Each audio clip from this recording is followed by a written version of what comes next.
Gindara pauli kang 34 anyos nga housewife sa Iloilo Province ang jackpot prize nga 401,186,804 pesos and 80 centavos halin sa Grand Lotto 655 draw nga ginpatigayon katong Hulyo 9.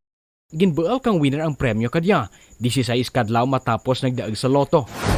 Suro sa Philippine Charities Website Office o PCSO, gintayan kang tagdaag ang lucky pick nga 6-digit winning combination nga 2, 18, 49, 7, 19, kag 47. Suno sa tagdaag, ginhambalanta na kabana na kadya nga lucky pick ang tayan para maiba naman kag basic kan swertehon.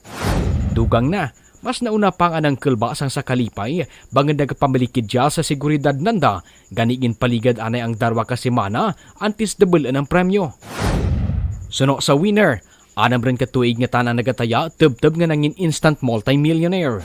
Nagpasalamat man dya sa PCSO kagin pahayag nga kundaan padayon sa nga magbulig sa mga pigado nga makatawhan ilabiran sa mga kasimanwa sa Iloilo. Bisan nga daw hindi makapati pero pahayag kang winner sa mga manugtaya nga hindi lang maduraan kapag laom. Plano naman kang winner nga magpatukod kang kaugalingan kadya nga negosyo sa Iloilo.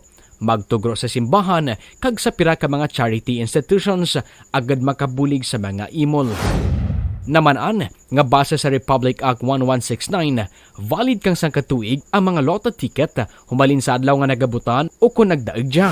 Kung hindi naman dya maklaim sa silid kang sang katuig, dyang i-forfeit kang PCSO. Nagadangat naman sa 20% nga tax ang otomatiko nga ginabuhin sa mga premyo nga nagalapaw sa 10,000 pesos sa idalom kang Tax Reform Acceleration and Inclusion o CONTRAIN Law. Para sa The Public Record, Mark Anjo de la Gracia, The Kinaray Chronicle.